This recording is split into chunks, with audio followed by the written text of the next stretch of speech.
మీ మామ తీసుకొచ్చి మీ మామ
గత ప్రభుత్వం ధరణి వ్యవస్థను ప్రవేశపెట్టడం జరిగింది. ధరణితో చాలా వరకు గ్రామ స్థాయిలో సమస్యలు పరిష్కారం కాకుండా అపరిష్కృతంగా ఉన్నాయి.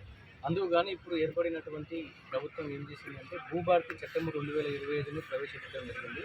ఆ చట్టం ప్రకారము ప్రతి గ్రామానికి భూభారతి రెవెన్యూ సదస్సును ఏర్పాటు చేయటకు ఆదేశాలు జారీ చేశారు. దానికి అనుగుణంగా మన జిల్లా కలెక్టర్ వరంగల్ గారు శ్రీమతి సత్యశారదా మేడం గారు మండలాల వారీగా టీమ్స్ ఏర్పాటు చేయడం జరిగింది. ప్రతి మండలానికి 2 టీమ్స్ ఉంటాయి. ఒకటి తహసీల్దార్ ఆధ్వర్యంలో ఒక టీము, నాయబ్ తహసీల్దార్ ఆధ్వర్యంలో ఒక టీం ఉంటుంది. తహసీల్దారు ప్లస్ మండల సర్వేయరు, మండల రెవెన్యూ ఇన్స్పెక్టరు, అదేవిధంగా దానికి సపోర్టింగ్ స్టాఫ్ ఉంటుంది. వాళ్ళందరూ గ్రామాలకు వచ్చి ముందే మనం షెడ్యూల్ డిక్లేర్ చేస్తాము, ఏ డేట్ రోజు ఏ గ్రామంలో ఉంటుంది అనేటువంటిది. దాని ప్రకారంగా ఏంటిదంటే ఆ గ్రామంలో మనము ఈ విధంగా మనం అరేంజ్మెంట్ చేసుకొని హెల్ప్ డెస్క్ పెట్టుకోవడము, అదేవిధంగా భూభారతికి సంబంధించినటువంటి ఒక సిస్టమ్ కూడా పెట్టుకోవడం జరుగుతుంది. ఇందులో మేము పకడ్బందీగా రైతుల సమస్యలను పరిష్కరించడానికి ఇక్కడ ఒక సభను ఏర్పాటు చేసుకున్నాం. ఇందులో వచ్చినటువంటి రైతులకు ఉన్నటువంటి సమస్యలను వారికి ముందుగానే ఒకరోజు ముందుగానే మేము రైతులందరికీ గ్రామాలలో దరఖాస్తు ఫారంలు ఇవ్వడం జరిగింది. ఆ దరఖాస్తులో అతనికి ఉన్నటువంటి పేరు, తండ్రి పేరు, రైతుకు ఉన్నటువంటి సర్వే నెంబరు, పాత పాస్బుక్ ఉన్నదా, కొత్త పాస్బుక్ ఉన్నదా, ఒకవేళ వాళ్ళకి ఏ రకమైనటువంటి సమస్య అంటే అన్ని రకాలైనటువంటి సమస్యలు పరిష్కరించేటువంటి అవకాశం అనేది భూభారతిలో ఉన్నది. అందులో గతంలో పాస్బుక్ ఉండి ఇప్పుడు భూభారతిలో కనుక పేరు లేకపోతే అదొక అప్లికేషన్. గతంలో భూమి ఎక్కువగా ఉండి ఇప్పుడు భూభారతిలో కనుక తక్కువగా విస్తీర్ణం నమోదైతే దానికి వేరే.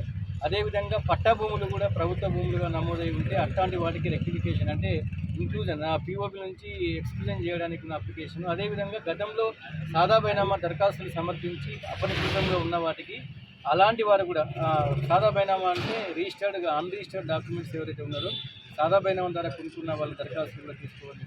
అదేవిధంగా ఆర్ఎస్ఆర్ ఎక్స్టెంట్ కరెక్షన్లు కూడా ఉంటుంది. అదేవిధంగా ప్రభుత్వ భూములు ఎవరైతే పిఓటి యాక్ట్ 1977 ఉల్లంఘించి ఎవరైతే ప్రభుత్వ భూములు కొనుగోలు చేసి అర్హత కలిగిన వారు ఉన్నారో వాళ్ళ దగ్గర నుంచి కూడా మనం దరఖాస్తులు స్వీకరించడం జరిగింది. ఒకటి కాదు, 2 కాదు, రైతులకు ఉన్నటువంటి ప్రతి ఒక్క సమస్యను పరిష్కారం చేసే అవకాశం ఈ రెవెన్యూ సంస్థలో ఉన్నది. ప్రజలందరూ కూడా ఇప్పుడు చాలామంది ఇప్పుడు ఈ అర్బనైజేషన్ అయినా కూడా మా వరంగల్ మండలంలో మట్టవాడ, ఎన్మామల, కొత్తపేట, పైడిపల్లి 5 గ్రామాలు, దేశాయపేట 5 గ్రామాలు ఉన్నాయి. మేము ముందుగానే పబ్లిసిటీ చేయడం జరిగింది.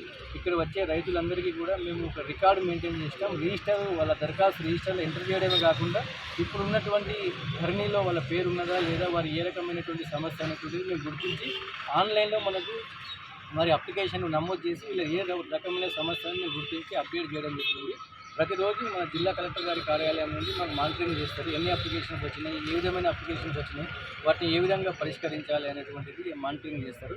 అదేవిధంగా ఈ టీమ్స్కు అందరికీ కూడా మేము ఈ అప్లికేషన్ రిసీవ్ చేసుకున్న తర్వాత దరఖాస్తుల వారీగా మేము గ్రామాలలో ఇప్పుడు ప్రభుత్వం కూడా లైసెన్స్డ్ సర్వేలకు ట్రైనింగ్ ఇస్తున్నది. వారందరితోనే పాటు ప్రతి సర్వే నెంబరు మేము గ్రామాలలో ఆ దరఖాస్తుల వారీగా విచారణ చేసి చుట్టుపక్కల రైతుల విచారణ చేసి ఎవరైతే దరఖాస్తుదారుడు భూమి మీద ఉన్నాడా లేదా, అతనికి ఏ రకమైన సమస్య, ఉదాహరణకు ఆయనకు 2 ఎకరాల భూమి ఉండాలి, ఎకరం పడింది అనుకోండి, ఆ ఫీల్డ్ ఎంజాయ్మెంట్ సర్వే చేసి అతను చెప్పింది వాస్తవమే కాదని దాదాపుగా 100కు 100% వారి సమస్యలు మా మండల స్థాయి లెవెల్లోనే పరిష్కరించి అతి నివేదికను మేము సీత ఆర్డీఓ జిల్లా కలెక్టర్ గారికి పంపించి ఏర్పాట్లు చేస్తాం. వచ్చేసి 3వ తారీఖు నుంచి 8వ తారీఖు వరకు ఉన్నాయి. అదే మిగతా గ్రామాలలో మనకు ప్రభుత్వం నిర్దేశించిన దాని ప్రకారం 3వ తారీఖు నుంచి 20వ తారీఖు వరకు మనకు టైం లైన్ ఏర్పాటు చేయడం జరిగింది. 20వ తారీఖు వరకు దరఖాస్తులు స్వీకరించి దాని తర్వాత విచారణ అనేది చేయడం జరుగుతుంది.